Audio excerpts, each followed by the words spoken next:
Saudi Arabia गुलाम है। सऊदिया के जो किंग के औलादे हैं, जो नौजवान हैं, वो वाशिंगटन की गलियों में घूमना अपने लिए सादत की बात समझते हैं, वहाँ अय्याशी करना अपने लिए बाइसे फ़ख्र तस्वुर करते हैं। इसलिए सऊदी अरबिया से हक़ की हिमायत की तवक्को अगर आप रखते हैं तो आप गलतफहमी के शिकार हैं। सऊदी अरबिया से, कतर से, दुबई से, ये सब अय्याशी के सेंटर बन गए हैं। और सऊदी अरेबिया हो, कतर हो या तमाम मुस्लिम देश हैं, ये तो अमेरिका की लॉन्डी बने हुए हैं, ये तो अमेरिका के गुलाम हैं। कि जहाँ जुल्म हो, जुल्म के खिलाफ हम लोग आवाज़ उठाते हैं, चाहे वो जुल्म किसी के भी साथ हो। अमेरिका ने सरेंडर किया है, इजराइल ने सरेंडर किया है और यहाँ पर अहले हक को गलबा मिला है, मुसलमानों को गलबा मिला है, दहशतगर्दी को शिकस्त फाश का सामना करना पड़ा है। अरे कोई अलमबरदार नहीं है, सारे मुस्लिम देश जो है न्यूयॉर्क की गलियों में लड़कियों के साथ जो है अय्याशी करते घूमते हैं। इनके हाथ में शराब की बोतलें हैं, खाना काबा की जो कमाई आती है उनसे ये लोग शराब पीते हैं। हम लोगों ने इस पब्लिक मीटिंग में ये पैगाम दिया है कि जो मुसलमान हैं और जो पूरी दुनिया में अमन के ख़्वाहां अफराद हैं, उन तमाम लोगों ने अमेरिका की दादागिरी और इज़राइल की दहशतगर्दी के ख़िलाफ़ अपनी आवाज़ को बुलंद किया है।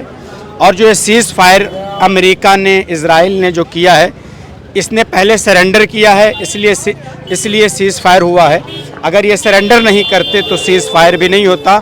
अमेरिका ने सरेंडर किया है, इज़राइल ने सरेंडर किया है और यहाँ पर अहले हक को गलबा मिला है, मुसलमानों को गलबा मिला है, दहशतगर्दी को शिकस्त फाश का सामना करना पड़ा है। हमने उसी के अहम मौके से इस प्रोग्राम का एहतमाम किया है और उसमें शिरकत की है। क्या लगता है जो सीज फायर का ऐलान किया गया है, इस पर टिकी रहेगी इजराइल या फिर अमेरिका? बिल्कुल नहीं, इज़राइल कभी भी इस बात पर कायम नहीं रहेगा। आप माजी में उसके वादे को देख लें, आप उसके वादे जब भी हुए हैं या अमेरिका ने जब भी किसी से वादा किया है, वादा खिलाफ़ी की है और ह्यूमन राइट्स का वायलेशन किया है, ह्यूमन राइट्स को तार तार किया है, हुकूक़ इंसानी को फाड़ डाला है। लेकिन एक बात तो वाज़ेह है कि जो हक़ गो हैं, हक़ बोलने वाले हैं, हक़ समझने वाले हैं, वो ये जानते हैं कि जब वो तागूती क़ुव्वतों के सामने आज़िम हो जाते हैं तो आपने अभी सुना होगा, इज़ा जा नसरुल्लाह, अल्लाह रब्बुल इज़्ज़त की मदद आती है।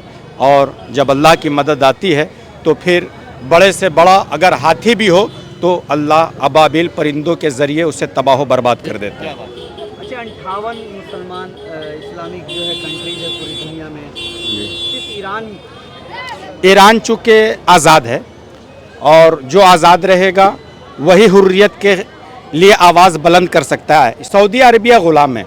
सऊदिया के जो किंग के औलादे हैं, जो नौजवान हैं, वो वाशिंगटन की गलियों में घूमना अपने लिए सादत की बात समझते हैं, वहाँ अय्याशी करना अपने लिए बाइसे फ़ख्र तस्वुर करते हैं। इसलिए सऊदी अरबिया से हक़ की हिमायत की तवक्को अगर आप रखते हैं तो आप गलतफहमी के शिकार हैं। सऊदी अरबिया से, कतर से, दुबई से, ये सब अय्याशी के सेंटर बन गए हैं।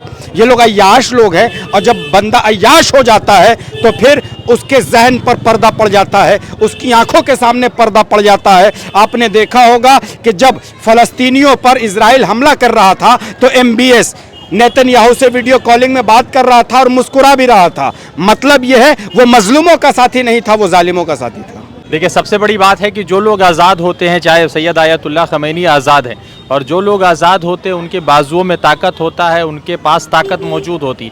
और सऊदी अरेबिया हो, कतर हो या तमाम मुस्लिम देश हैं, ये तो अमेरिका की लॉन्डी बने हुए हैं, ये तो अमेरिका के ग़ुलाम हैं। इनके शहर में अमेरिका का एयरबेस है, तो क्या आप ये तवक्को कर सकते हैं कि ये फ़लस्तीन के लिए लड़ने जाएंगे, फ़लस्तीन के लिए आवाज़ उठाएंगे? अभी वाहिद मुल्क है ऐसा ईरान, जो पूरी दुनिया भर में जो इसराइल से भी लड़ सकता है, ईरान से भी लड़ सकता है। और आप बताइए, पाकिस्तान जो अपने आप को सुन्नी कंट्री कहता है, अभी कुछ दिन पहले आसिम मुनीर जो है वहाँ जाकर डोनाल्ड ट्रंप के साथ खाना खाते हैं। और आपको बता दें कि बहुत जल्दी पाकिस्तान में भी तख्ता पलट होने वाला है। तो जो भी मजबूत लोग हैं या जो आज़ाद लोग हैं, कहते हैं ना कि कुत्ते मतलब कि शेर के दुम बनने से अच्छा है कि किसी छोटे जानवर का सर बना जाए। तो ईरान कम से कम करबला के इस महीने में और मुहर्रम के इस महीने में अपनी क़ुव्वत को दिखा रहा है और अपने आप को दिखा रहा है कि हम आज़ाद हैं और हम जिंदा दिली के साथ ईरान जो है इजराइल का मुकाबला कर रहा है। इस पूरे युद्ध में डोनाल्ड ट्रंप के क्या मतलब उनकी योगदान को या फिर उनके जिम्मेदारी को आप कैसे देखते हैं? देखिए, कुछ जिम्मेदारी नहीं है, डोनाल्ड ट्रंप नहीं है, ये आग लगवाया है।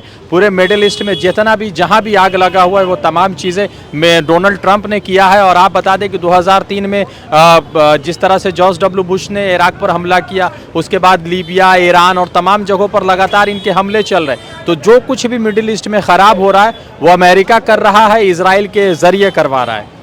ईरान और इजराइल के बीच कहीं ना कहीं फ़लस्तीन और गाज़ा के लोग जो है, देखिए, फ़लस्तीन इजराइल, अगर इजराइल के ऊपर ईरान हमला न भी करता तब भी गाज़ा के साथ वही हालात बने हुए थे और अभी भी वही हालात बने हुए थे। तो मुझे लगता है कि जब लाखों की तादाद में लोग मर गए हैं और कुछ और लोग मर रहे हैं, मगर उसके बाद जो है ईरान को अगर जीत हासिल होती है और फ़लस्तीनियों को भी जीत हासिल होती है, तो मुझे लगता है कि ये जंग और दिन चलना चाहिए था और फिर से इजराइल को सबक सिखाना चाहिए था। जिस तरह से उसको पागलपन सवार था, उस पागलपन का भूत उतरना बहुत ज़रूरी था। इस जंग के बीच उन अलमबरदार जो देश है जो इस्लाम का परचम अपने हाथों में लेकर घूमना चाहते हैं, उन्हें क्या पैगाम? अरे कोई अलमबरदार नहीं है, सारे मुस्लिम देश जो है न्यूयॉर्क की गलियों में लड़कियों के साथ जो है अय्याशी करते घूमते हैं। इनके हाथ में शराब की बोतलें हैं, खाना काबा की जो कमाई आती है उनसे ये लोग शराब पीते हैं। और आले सऊद से आप उम्मीद कर रहे हैं, आले सऊद साल 1975 में जब किंग फैसल हुआ करते थे तो उनके खिलाफ जो है प्रिंस फैसल ने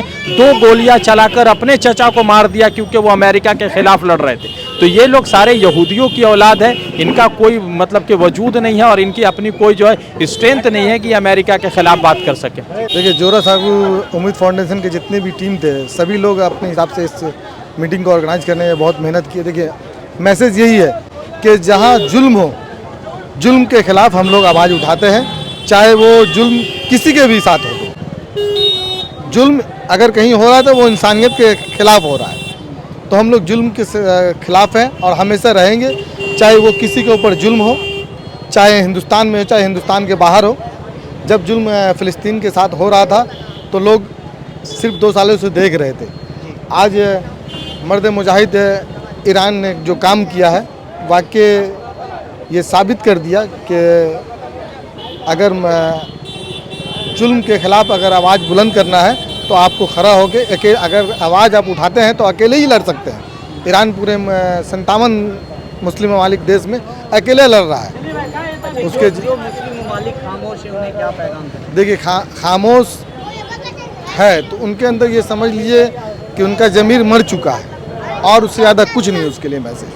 वो अपने लिए एक जिंदा लाश है, वो अपने लिए ही सब जी रहा है, वो एक जिंदा लाश की तरह है।